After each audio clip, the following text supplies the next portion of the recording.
वृंदावन बिहारी लाल की जय। राधा रानी की जय श्री गुरुदेव भगवान की जय। श्री राधे राधे। भक्ति प्रश्नोत्तरी कार्यक्रम प्रारंभ किया जा रहा है। आइए हम भक्ति संबंधित प्रश्नों को श्रवण करें। श्री राधे राधे गुरु जी, आपके श्री चरणों में कोटि कोटि दंडवत प्रणाम। अभिनव जी हैं बदायूं से। इनका प्रश्न है, आपसे प्रश्न किया था कि गीता पाठ नाम जप करते हुए मन बहुत भय देता है, तो आपने कहा था कि भक्त चरित्र सुनो पर कुसंग से बचो। गुरुदेव, आपकी कृपा से हर प्रकार के कुसंग और गलत खानपान से बचा हुआ हूँ और नियमित आपके द्वारा सुनाए गए भक्त चरित्र भी सुनता हूँ, नाम लेखन भी करता हूँ। और क्या कारण हो सकता है, मैं बहुत मानसिक पीड़ा में हूँ। कौन चीज का क्या कारण हो सकता है? वो मानसिक पीड़ा है गुरुदेव, क्या कारण हो सकता है? सब कुछ करते हैं। श्री राधे राधे। कुछ चिंतन आपका निगेटिव है। आप पॉजिटिव थिंकिंग करिए। पॉजिटिव थिंकिंग आशावादी बनिए, निराशावादी मत बनिए, आशावादी बनिए। सकारात्मक चिंतन करिए, भगवान पर भरोसा रखिए, विश्वास रक्षिष्यतीत विश्वास। और फिर इसके बाद आपको हर कदम में प्रभु की कृपा का दर्शन करना होगा। प्रभु की कृपा का दर्शन करना जब शुरू कर देंगे तो आपको आनंद आने लग जाएगा और भगवान का वरद हस्त आपको अनुभव होगा, अर्थात दिखाई पड़ेगा। तब आपके सब परेशानी चिंता वाली खत्म हो जाएगी। राधे राधे। शिल्पी जी हैं, इनका प्रश्न है, बिहारी जी को एक बार रक्षाबंधन पर मैंने अपनी बेटियों से मंदिर में राखी दिलवाई थी और दर्शन करते समय मैंने उन्हें लाला भी बोला था। मैं अपने लड्डू गोपाल को पुत्र मानती हूँ, तो मुझे लगा इस हिसाब से सबसे यही रिश्ता अच्छा है, मानना पड़ेगा। लेकिन आपको सुनने के बाद पता चला कि अलग अलग रिश्ता बनाया जा सकता है। तो अब मेरा मन होता है कि मैं बिहारी जी से पति रूप में रिश्ता बनाऊं, उनके लिए करवा चौथ के व्रत करूं, तो ये कोई अपराध तो नहीं हो जाएगा? कोई अपराध नहीं, बहुत अच्छा होगा। भगवान तो जगतपति हैं, एकमात्र सच्चे पति तो वही हैं, और तो सब हर जन्म में बदलते रहते हैं और वो कभी नहीं बदलते। एक ही परमात्मा, सब जीव गोपी सदृश हैं। तो इस आप बिना किसी हेजिटेशन के, बिना किसी मानसिक चिंता परेशानी के भगवान के प्रति अपना ये भाव रख सकती, जैसे मीरा जी ने रखा था, जाके सिर मोर मुकुट मेरो पति सोई। साफ शब्द बोलती हैं, ये नहीं कहती हैं कि प्रिय हैं या प्रियतम, ऐसा नहीं। मेरो पति सोई, जिसके सिर पर मोर मुकुट वो कृष्ण मेरे पति हैं। उनके साथ शादी किया था मीरा जी ने। जब भोजराज की शादी होने वाली थी तो उसके पहले भगवान की तरफ से सामान आता था। पूरा चरित्र मैंने सुनाया है 51 भाग में। श्री राधे राधे। राजकोट से हैं, इनका प्रश्न है, मैंने अपने लौकिक जीवन में बहुत गलतियां की हैं और बहुत लोगों का दिल भी दुखाया है। अब मुझे किसी का दिल नहीं दुखाना, सिर्फ अपनी साधना में ध्यान देना है। फिर भी लौकिक जीवन में कुछ ऐसी स्थितियां हैं जिसका निर्णय लेना पड़ेगा। मेरा ये भाव है, नाथ मैं अल्प ज्ञान हूँ, आप सर्वज्ञ हैं। आप ऐसा मंगल विधान कीजिए जिससे मेरी भक्ति और शरणागति पुष्ट हो। यह स्थिति बड़ी भयावह लगती है, गुरुदेव मुझे सही मार्ग दिखाएं। देखो, अब पीछे की जो गलतियां हुई वो तो अब पूरा समाप्त तो नहीं हो सकती। बहुत ज़्यादा भजन हो तो कम हो जाती हैं, लेकिन आगे के लिए सुधार करना जरूरी है। जैसे लोगों का दिल दुखाया, ये बात बहुत अनुचित है। दिल नहीं दुखाना चाहिए लोगों का। बहुत प्रेम से वार्ता करके ऐसा व्यवहार करना चाहिए कि किसी को कष्ट न हो अपने द्वारा, और अपराधों से भी बचना है। तो अब भगवान की भक्ति का रास्ता पकड़ना है। जो भक्त के लक्षण होते हैं वो जीवन में उतारने हैं। उसके लिए आप गीता जी का 12वां अध्याय पढ़िए और वो सब के सब आप रोजाना पढ़िए, अर्थ सहित पढ़िए, तब समझ में आएगा कि क्या गलतियां हो रही थी और अब क्या करना है। श्री राधे राधे। उत्तराखंड से गुरु जी, इनका प्रश्न है, गुरु जी श्री उषा बहन जी के चरित्र से लगता है उनका कांता गोपी का भाव था, लेकिन वह उपासना तो राधा कृष्ण युगल की ही करती थी, लीला दर्शन भी युगल की ही करती। क्या उनका कांता गोपी भाव ही था या सखी सहचरी भाव था? समझ नहीं आ रहा है, क्या कांता भाव में भी युगल की उपासना होती है? युगल की उपासना की जा सकती है, आवश्यक नहीं है कि आप करें ही। अरे जो कृष्ण है वही राधा है। आप यदि अलग अलग मानते हो तभी विवाद पैदा होता है। जब कृष्ण और राधा एकदम वही हैं, एक ही हैं, तो कोई विवाद ही नहीं है। और चाहे राधा को पूजो चाहे कृष्ण को, चाहे दोनों को, बात एक ही रहेगी। अब उषा जी की बात यह है कि उषा जी का प्रारंभिक भाव कांता भाव था, लेकिन बाद में उनका सहचरी भाव हो गया था। 30 भाग में मैंने उनका चरित्र सुनाया है, आप सुनेंगे ध्यान से तो आपको मिल जाएगा ये। श्री राधे राधे। इनका दूसरा प्रश्न है, कांता भाव में मेरा तो मन युगल स्वरूप में नहीं लगता, केवल कृष्ण में ही लगता है। आखिर कैसे युगल स्वरूप में मन लगाऊं? उषा बहन जी कैसे गोपी कांता भाव में थी और युगल उपासिका थी? कृपया मार्गदर्शन करें। नहीं, मैंने बताया ना कि कांता भाव में प्रारंभ में थी वो, बाद में सहचरी भाव में थी, तो युगल उपासना शुरू किया उन्होंने। पहले वो कांता भाव में थी और कृष्ण के ही प्रति उनका भाव पूरा का पूरा समर्पित था। श्री राधे राधे। अनूप सिंह जी पटियाला पंजाब से, इनका प्रश्न है, प्रभु मंदिर के पीछे फोटो लगी हो तो क्या उसको प्रणाम करना चाहिए? वैसे मंदिर के पीछे भगवान का श्री विग्रह नहीं होना चाहिए, पेंटिंग है मान लो तो प्रणाम कर सकते हो। अरे ये जो बात लोग कहते हैं कि पीछे प्रणाम नहीं करो, ये कर्म कांड की बात है, भक्ति की बात है नहीं। आप गीता जी में 11वें अध्याय में पहुंचिए, अर्जुन की स्तुति सुनिए। नमः पुरस्तादथ पृष्ठतस्ते नमोस्तुते सर्वत एव सर्व। हे प्रभु, मैं आपको पीठ की तरफ से प्रणाम कर रहा हूं। नमः पुरस्तादथ, मैं आगे से कर रहा हूं, पुरः माने आगे, पुरतः। नमः पुरस्तादथ, आगे से कर रहा हूं। फिर पृष्ठतस्ते, आपकी पीठ की ओर से भी प्रणाम कर रहा हूं। ऐसे तो कोई प्रणाम करता नहीं, लेकिन अर्जुन ने ऐसा बोला है। उसका कारण क्या था कि भगवान के अनंत पीठ दिखलाई पड़ रही थी, अनंत पेट दिखलाई पड़ रहे थे, अनंत भुजाएं, अनंत पैर और अनंत मुंह, अनंत आंख, अनंत विस्तार। तो यही नहीं समझ में आ रहा था कि किधर पीठ है किधर पेट है, एक एक नहीं अनेक अनेक हैं। तो बोले कि प्रभु कहीं मुझसे रह न जाए बाकी प्रणाम करने में, इसलिए मैं आगे से भी कर रहा हूं प्रणाम और पृष्ठतस्ते, आपकी पीठ की ओर से भी कर रहा हूं। तो आप भगवान को प्रेम से देखिएगा तो भगवान तो हर जगह है ना। हरि व्यापक सर्वत्र समाना, प्रेम ते प्रकट हो ही मैं जाना। अरे अर्जुन के प्रेम के ही कारण भगवान ने रूप दिखाया और फिर बोल दिया किसी को नहीं दिखाया आज तक, न किसी को मुझे दिखाना है।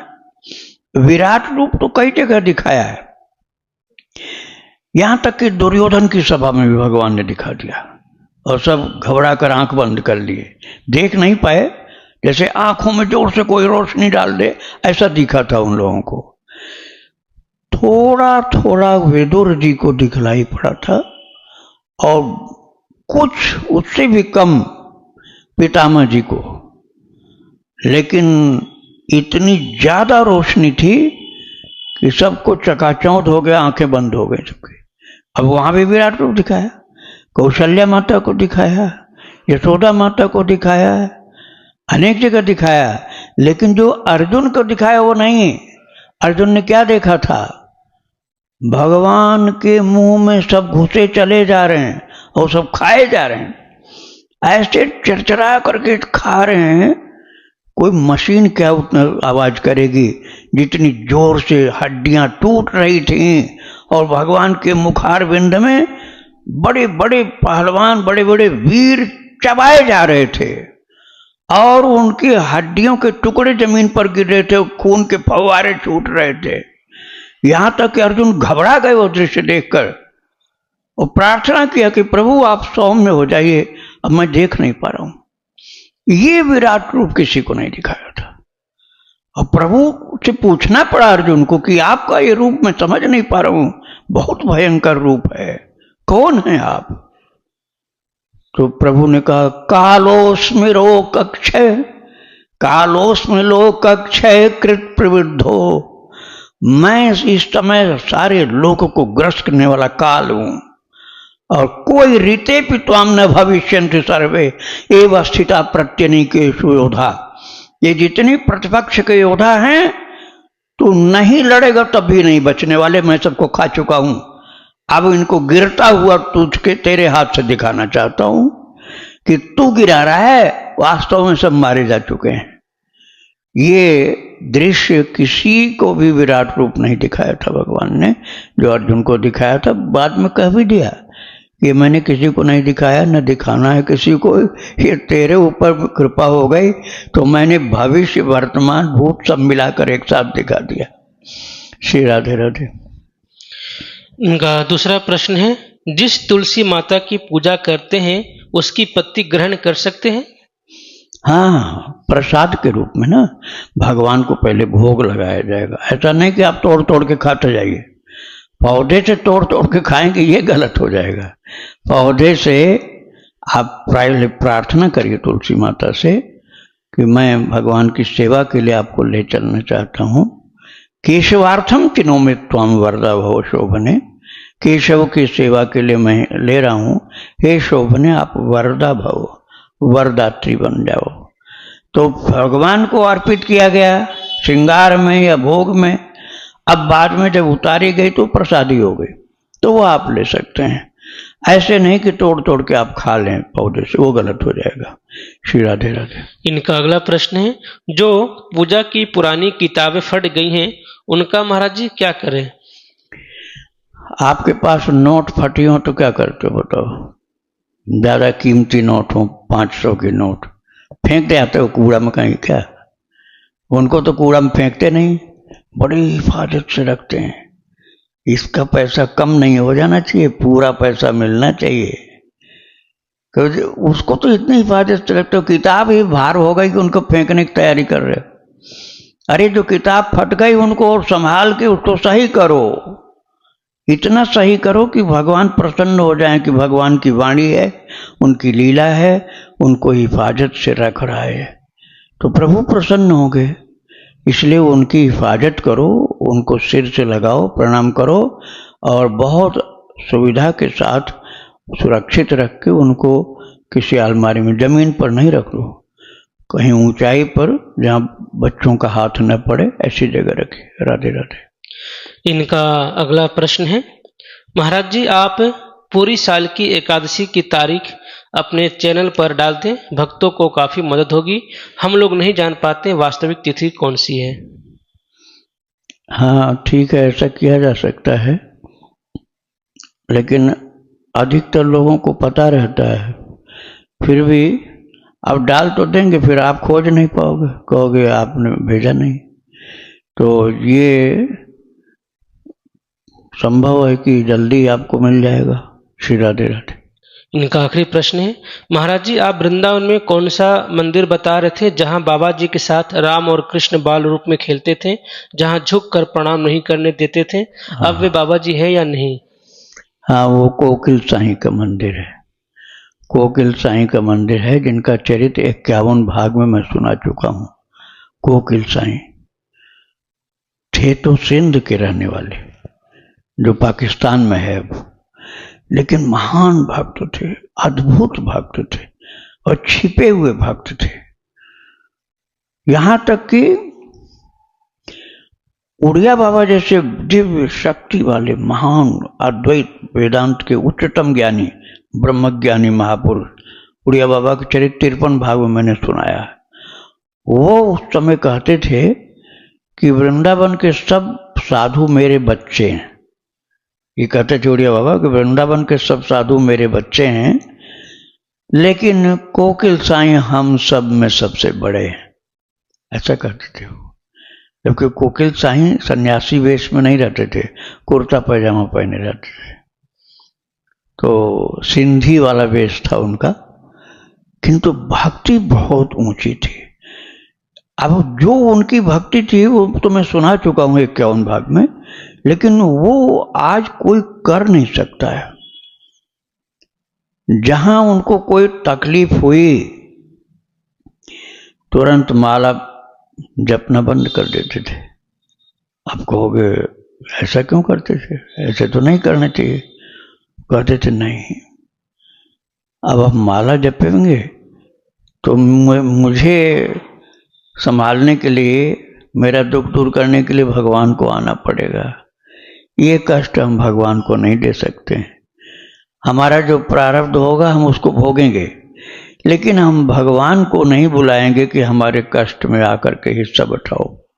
माला ही रख देते थे, अंदर भले जपता हो, जब चलता हो, लेकिन माला उस समय नहीं जपते थे जब तक ठीक न हो जाए। और महाराज भगवान को कभी हाथ जोड़ के भी नहीं प्रणाम करते थे वो।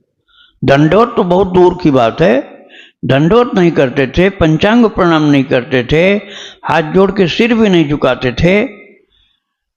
और भक्ति थी बहुत अद्भुत। फिर क्या करते थे, दोनों हाथ उठा करके आशीर्वाद देते थे, प्रभु आप सदा सुखी रहो, सदा खुश रहो, मेरे पास जो कुछ भक्ति शक्ति कुछ भी हो सब आपकी सेवा में अर्पित है, आपको कोई कष्ट नहीं होने पावे। और वहां जो लोग आते थे उनको भी कहते थे, देखो भाई भगवान को प्रणाम मत करना, क्योंकि तुम मांगोगे कुछ इनसे, अब मांगोगे तो इनको परेशान करोगे।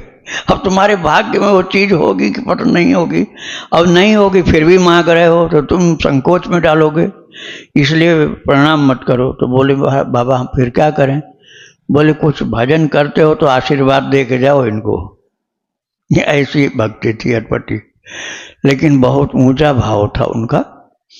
तो उनका मंदिर है कोकिल साईं का, सने बिहारी मंदिर के गैरेज के सामने वाली गली में। श्री राधे राधे।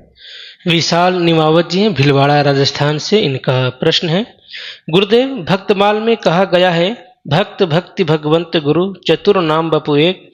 तो गुरुदेव मेरा प्रश्न यह है कि भक्त भगवंत और गुरु यह तीनों तो अलग अलग हैं, लेकिन भक्ति अलग कैसे हो सकती है? जिसमें भक्ति होगी उसे हम भक्त कहेंगे। कृपया मेरा भ्रम निवारण करें। चतुर मतलब चार नाम हैं और अंदर की चीज एक है, वपु शरीर, आंतरिक जो स्वरूप है वो एक है। चार क्या क्या है? भक्त एक, भक्ति दूसरा, भगवंत भगवान और चौथा गुरु। ये जो उन्होंने कहा है ना, ये हर आदमी नहीं सोच सकता है। भगवान को तो लोग मान लेते हैं भगवान, अरे गुरु को गुरु तो एक मनुष्य जैसे, हाँ कैसे मान लोगे? मान ही नहीं सकते हो। फिर कितने तो अवगुण बता देंगे। कोई सुनने वाला मिल जाए सही तो पूछ लो कितने अवगुण हैं गुरु जी में। अब कैसे भगवान के बराबर में उनको मान लेंगे? तो गुरु को भगवान और गुरु को एक बता रहे हैं। और भक्ति माता जो प्रभु का प्रेम है, भक्ति माता, और भक्त मतलब वो चाहे गुरु जी हो चाहे नहीं हो, बिल्कुल सांसारिक दृष्टि से गया भी आदमी हो, लेकिन भगवान का भक्त हो, तो भगवान का स्वरूप। और भगवान और गुरु और भक्ति माता, ये चारों रियल जो इनका स्वरूप है वो वास्तव में एक है। ये नाभादास की दृष्टि है, हर किसी की दृष्टि ऐसी इतनी ऊंची नहीं हो सकती है। नाभादास जी महाराज, नाभादास जी भक्तमाल के रचयिता, उनकी दृष्टि, उन्होंने अपनी बात बताई है। श्री राधे राधे। ज्योति जी हैं उत्तराखंड हल्द्वानी से। इनका प्रश्न है, गुरुदेव मैं 8 सालों से सिविल सेवा की तैयारी कर रही हूँ। मैंने सोचा था कि नौकरी लगने के बाद शादी नहीं करूंगी और भक्ति करूंगी, लेकिन जॉब न लगने के कारण घर वाले शादी के लिए बोल रहे हैं। अगर शादी करके भक्ति करूं तो अपराध तो नहीं है? मेरा साध्य भक्ति या साधन, फिर शादी या जॉब तो सही सोच है मेरी? देखो, अपराध नहीं है, लेकिन विपरीत स्वभाव का एक व्यक्ति मिल जाएगा तो भक्ति में बाधा पड़ेगी। इसलिए अभी आपके हाथ में है, आप बाद में नहीं सुधार पाओगे। एक तो नास्तिक नहीं होना चाहिए, दूसरा विरोधी नहीं होना चाहिए। चलो वो नहीं मानता है भगवान को, बहुत अच्छा तो नहीं है लेकिन कुछ काम चला हुआ, लेकिन विरोध न करता हो तो चल जाएगा। और विरोध भी कर रहा हो और मानता भी नहीं भगवान को, और तुमने जहां माला और भगवान की बात की तहां उसकी खोपड़ी खराब होती, तुमको सताता है, दंड देता है। ऐसे से तो अच्छा कि न शादी करो, नहीं तो जिंदगी नरक बना देगा वो। तो इस बात को जरूर सोचो। जात बिरादरी ये सब भले हम नहीं कर सकते कुछ, लेकिन अब किसी जात किसी वर्ण के अनुसार व्यक्ति नहीं मिलते हैं, सब उल्टे चलते हैं। उनसे काम नहीं बनेगा। अभक्त है कि भक्त, ये देखो, ये जो वो लड़का भक्त है और भक्ति का समर्थन करता है, भक्ति का विरोध नहीं करता है, तो गार्हस्थ जीवन में आप भगवान में आगे बढ़ सकती हो, भक्ति में कोई बाधा नहीं पड़ेगी। और विरोधी होगा या नास्तिक होगा तो बाधा पड़ेगी। राधे राधे।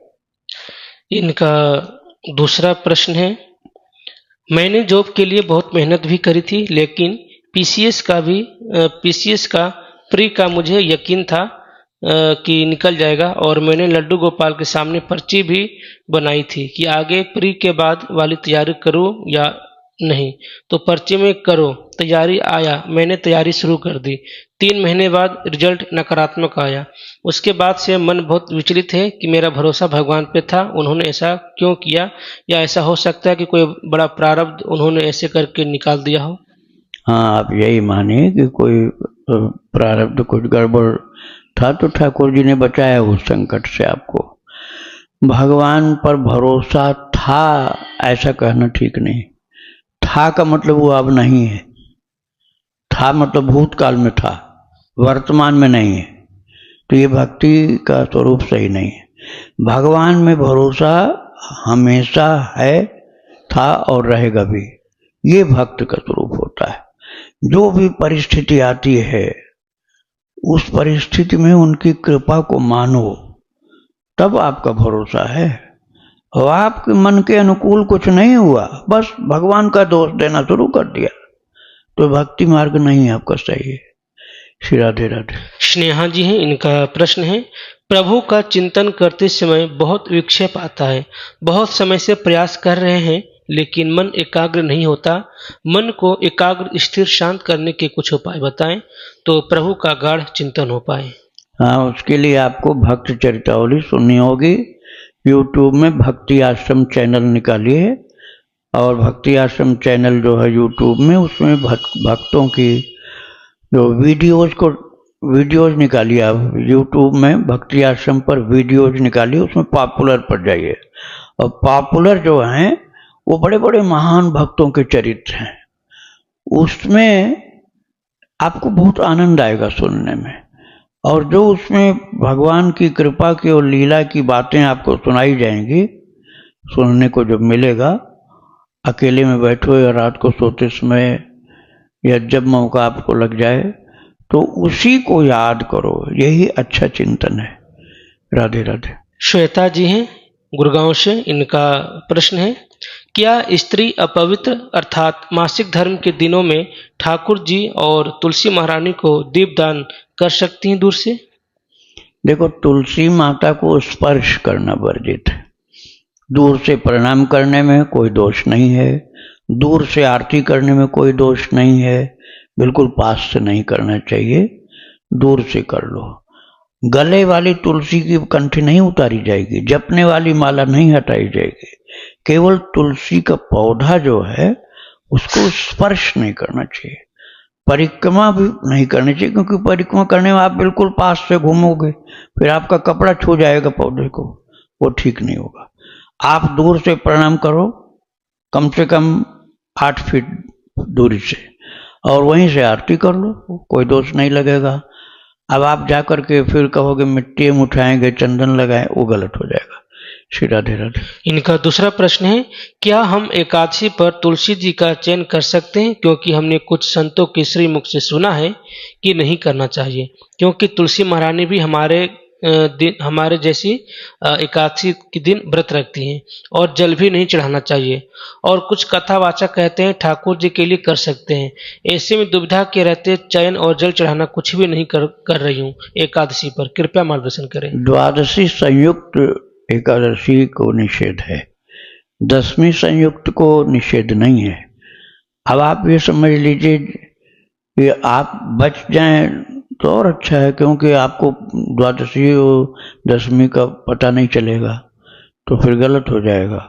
इससे अच्छा ये है कि जो पौधा के नीचे पत्तियां पड़ी रहती हैं ना, गिरी हुई टूटी हुई बिना तोड़े अपने आप गिरी हुई पत्ती जो हैं, उनको पहले हाथ धो करके साफ करके और फिर धीरे से उठा लो उसको, पत्ती को पौधे से तोड़ो नहीं, धीरे से उठा लो और उसी से भगवान की सेवा पूजा कर लो। राधे राधे। इनका अगला प्रश्न है, कन्या पूजन से संबंधित प्रश्न है गुरुदेव। मेरे स्थान के आसपास जो कन्याएं हैं वो और उनके परिवारजन नॉनवेज का सेवन करते हैं, और ये नहीं तो हर घर परिवार अंडा सेवन कर रहा है, कुछ नहीं तो अंडे वाला केक बिस्किट तो खा ही लेते हैं। ऐसे में जानते हुए उन कन्याओं का पूजन का मन नहीं करता। कोई द्वेष भावना नहीं, पर मन से इच्छा नहीं होती है कि उनका पूजन करूं। तो ऐसे में यह दासी अपने मंदिर में भोग लगाकर फिर पास के मंदिर में माता रानी को चढ़ाती है और गौ माता को फल खिला देती है। तो क्या यह उचित है? अगर नहीं तो ऐसी स्थिति में फिर हमें क्या करना चाहिए? हाँ, उचित है, आप कर सकते हैं, लेकिन आप भगवान को भोग लगा के प्रसाद तो हर किसी को बांट सकते हैं, वो चाहे कन्या हो, चाहे बालक हो, चाहे बूढ़ा हो या माता हो, कोई भगवान का भोग लगा करके प्रसाद आप बांट सकती हैं। उसमें ये नहीं आपको दोष लगेगा कि आपने किसको खिलाया। आप देख लो, जहां आपको लगता है कि भूखे प्यासे परेशान गरीब लोग हैं, उनकी खान पान की तलाश ज़्यादा मत करो, उनकी आत्मा का पोषण होगा। उनकी गरीबी के कारण जो भूख प्यास से परेशान हैं, उनको आप कुछ खिलाओगे भगवान का भोग प्रसाद, तो क्षुधा निवारण होगा, तृषा निवारण होगी, पोषण होगा, तो उससे उनका भी आत्मा उनकी आशीर्वाद देगी, भगवान भी आशीर्वाद देंगे। अब मजबूरी में वो कुछ खा पिए लिए होंगे, तो आप उनसे कोई भगवान की पूजा करवाने थोड़े जा रहे हो, आप तो प्रसाद देने जा रहे हो। तो आपको, आप समझ लो कि कुत्ता तक को लोग खिलाते हैं। कुत्ता बड़ा पवित्र भोजन करता है क्या? कुत्ता को भी लोग खिलाते हैं घूम घूम कर, चिड़ियाघर में जाकर जानवरों को खिलाते हैं। तो उनसे तो अच्छे हो बच्चे, भले ही वो खान पान उनका सही नहीं है, तो आप उनसे कोई पूजा तो करवाने जा नहीं रहे हो। भोग प्रसाद भगवान को खिलाओ। पशु पक्षियों से तो अच्छे ही है वो, भूखा पशु पक्षी हो उसको भी खिलाना चाहिए, और वो बच्चे मनुष्य के उनको खिलाओ। ये सब दोष मत खोजो तुम। हाँ, उनके यहाँ का खाना हो तब विचार करना चाहिए कि उनके यहाँ का भोजन हम खाएं कि नहीं खाएं। तब आपको सोचना पड़ेगा कि भाई इनके यहाँ तो खान पान गंदा है, तो हम इनके यहाँ का नहीं खाएंगे, ये तो ठीक है। लेकिन अपना तो आप खिला ही सकते हो, अपना खिलाओ, उनके घर का मत खाओ। श्री राधे राधे। इनका आखिरी प्रश्न है, और अगर ऐसे घरों से कुछ खाने का आता है, प्रसाद बोल करके दे जाते हैं, तो क्या हमें उसका सेवन करना चाहिए? बेशक उनके घर में नहीं बनता हो, पर वो खाते तो हैं अंडे वाले केक बिस्किट के रूप में। और यह प्रार्थना इसलिए भी है बाबा, क्योंकि यह गुड़गांव में अधिकतर मुस्लिम काम करने वाली आती हैं, तो लोग उन्हीं के घर की साफ सफाई और बर्तन की सफाई भी करवाते हैं, इसलिए कुछ भी खाने की इच्छा नहीं होती है।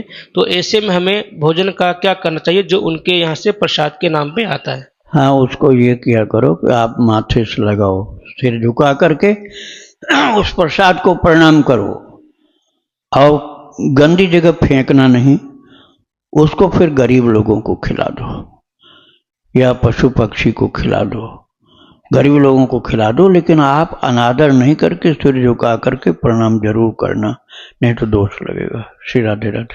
कोलकाता से गुरुजी, इनका प्रश्न है, 3 बार एक ही स्वप्न आ रहा है जिसमें मुझे बार बार वृंदावन वास का दिखाया जा रहा है।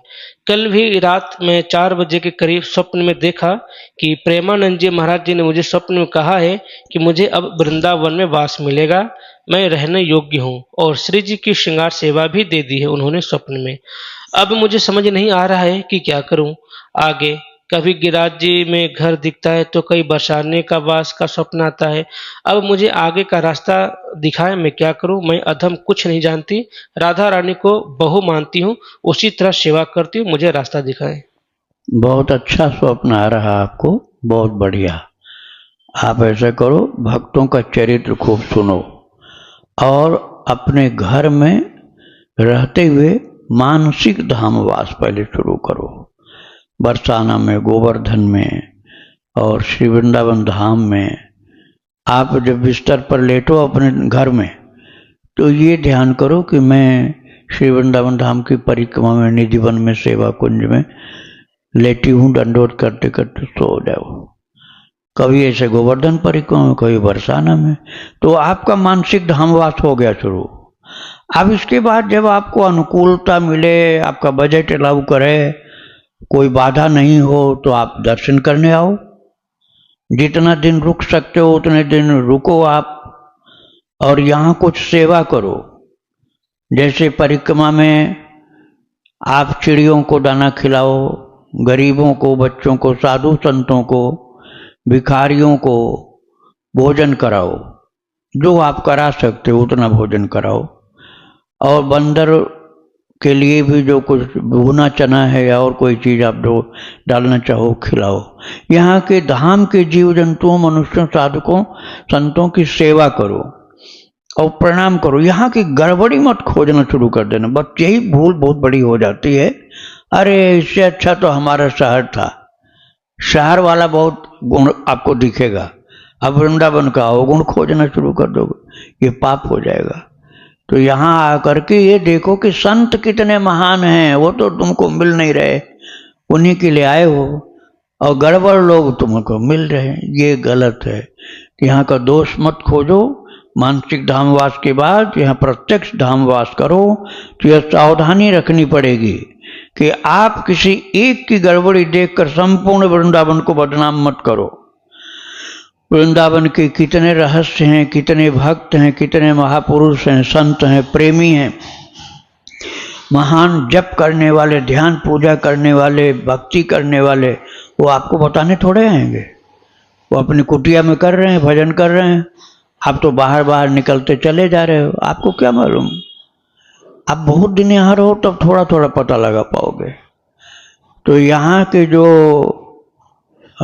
शैले शैले न माणिक्यम, जैसे हर जगह मणिमाणिक, हीरा मोती दिखलाई नहीं पड़ेगा हर पत्थर में, ऐसे ही हर कुटिया के अंदर तो तुम देख नहीं पाओगे, हैं बहुत महान महान संत।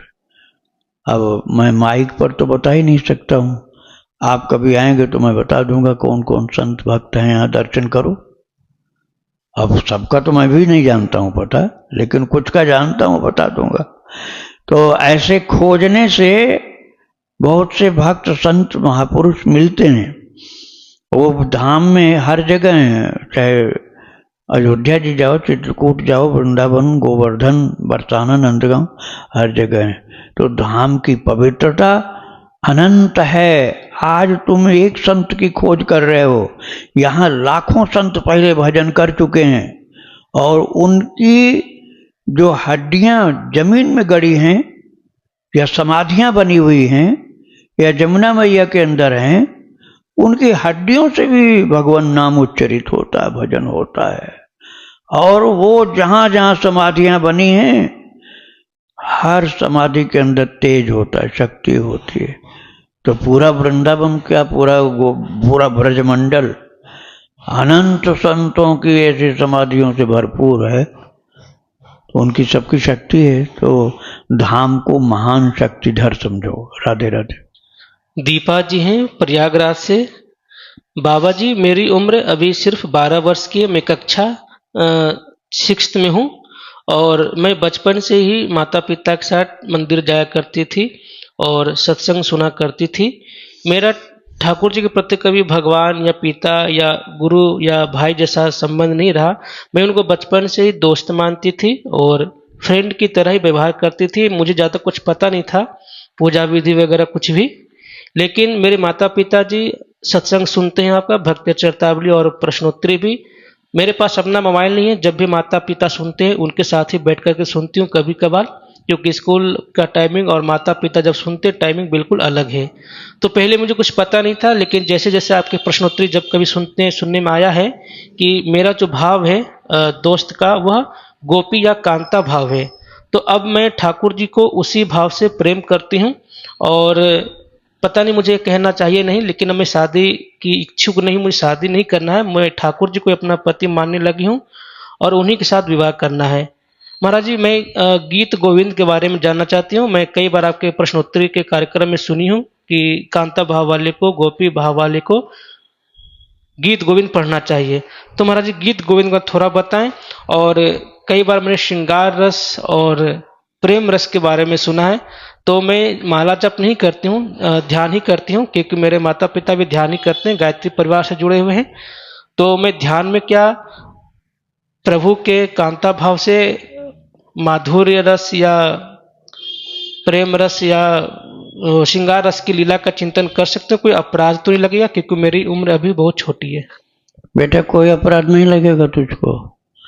बस ये ध्यान रखना है, किसी को बताना मत। ये पुस्तक जो होती है गीत गोविंद, इसके रचयिता हैं जयदेव कवि। जयदेव कवि ग्रंथ संस्कृत में है, लेकिन हिंदी अनुवाद सहित जो मिलेगा वही लेना, संस्कृत वाला तुम्हारे समझ में नहीं आएगा। तो हिंदी अनुवाद युक्त गीत गोविंद रचयिता जयदेव कवि आप खरीद लो और उसको अकेले में पढ़ना। उसको जब पढ़ना तो माता पिता के सामने मत पढ़ना तुम, नहीं तो वो अर्थ से तुमने पढ़ दिया उनके सामने तो या तो तुमको रोकेंगे या तुम्हारा भाव बिगड़ जाएगा किसी के द्वारा। तो आप अकेले में पढ़ना और भगवान के सम्मुख, भगवान के चित्र को या उनके शिव विग्रह को सामने रख कर के पढ़ना कि आपकी आज्ञा से जो लीला चिंतन लीलाएं आपकी लिखी गई हैं मैं वो पढ़ रही हूँ। तो अपना जो भाव तुम्हारा है, गोपी वाला भाव, कांता वाला भाव, बिल्कुल सही है। इसमें उम्र कुछ बाधा नहीं डालेगी। बस दूसरे को शेयर मत करना, किसी को भी इस विषय में कुछ भी 1% में नहीं बताना कि मैं ऐसा ध्यान करती हूँ या ये सब पढ़ती हूँ। और आपको लाभ मिलेगा, बहुत लाभ मिलेगा। भाव अपना बिगाड़ना नहीं और किसी के कहने में आना नहीं। आप जयदेव कृत गीत गोविंद का पाठ शुरू करो। संस्कृत कठिन है थोड़ा, संस्कृत नहीं बने ज़्यादा तो कोई दोष नहीं लगेगा आपको। आप पाठ करो, अर्थ जरूर पढ़ना, अच्छा लगेगा, बहुत आनंद आएगा। लेकिन उस आनंद की बात को किसी को बताना मत, आपकी आध्यात्मिक उन्नति, भगवत प्रेम बढ़ता जाएगा। राधे राधे। इनका दूसरा और आखिरी प्रश्न है, बाबा जी मैंने अपनी जो स्थिति थी उसके बारे में अपनी मम्मी को बताई थी कि मैं कृष्ण जी को अपना पति मानती हूँ और मैं उनसे ही विवाह करूँगी। तो माता जी हंस कर के टाल दी, ठीक है तेरा करवा दूँगी। वो कभी मना नहीं करती पूजा पाठ को, वो साथ में मुझे सत्संग सुनाती है, मंदिर ले जाती हैं और खुद ही माला ध्यान करने को कहती हैं। तो महाराज जी लेकिन मैंने ऐसे ही जब कभी उनसे पूछता हूँ चिंतन के बारे में, ध्यान के बारे में, कि जैसा मैंने महाराज जी की प्रश्नोत्तरी में, जैसा कि आपकी प्रश्नोत्तरी में बताते हैं, तो क्या मैं करूँ? तो माता जी मना करती हैं कि अभी उम्र तुम्हारी छोटी है, अपराध बन जाएगा। तो इस डर से मैं अभी कुछ दिनों से बंद कर रखी हूँ। तो महाराज जी स्पष्ट करें कि क्या मैं लीला चिंतन, ध्यान चिंतन कर सकती हूँ कांता भाव में ठाकुर जी का? अपराध तब बनेगा जब किसी लड़के से तुम्हारा किसी प्रकार का बातचीत का, बोलचाल का, छूने का या कोई मैसेज डालने का, उसका मैसेज सुनने का, अपने मैसेज डालने का, मतलब किसी लड़के से संपर्क इस तरह का थोड़ा सा भी किया तुमने, तो भगवान से जो तुम्हारा प्रेम हो रहा है उसमें बाधा, उसमें दोष लग जाएगा, उसमें तुमको अपराध लग जाएगा। लेकिन वो बात अपने प्रभु तक ही रखो, अपने भगवान कृष्ण से ही रखो और दुनिया में किसी से नहीं, तो कोई अपराध नहीं लगेगा आपको। श्री राधे राधे। वृंदावन बिहारी लाल की जय। राधा रानी की जय। श्री गुरुदेव भगवान की जय। श्री राधे राधे।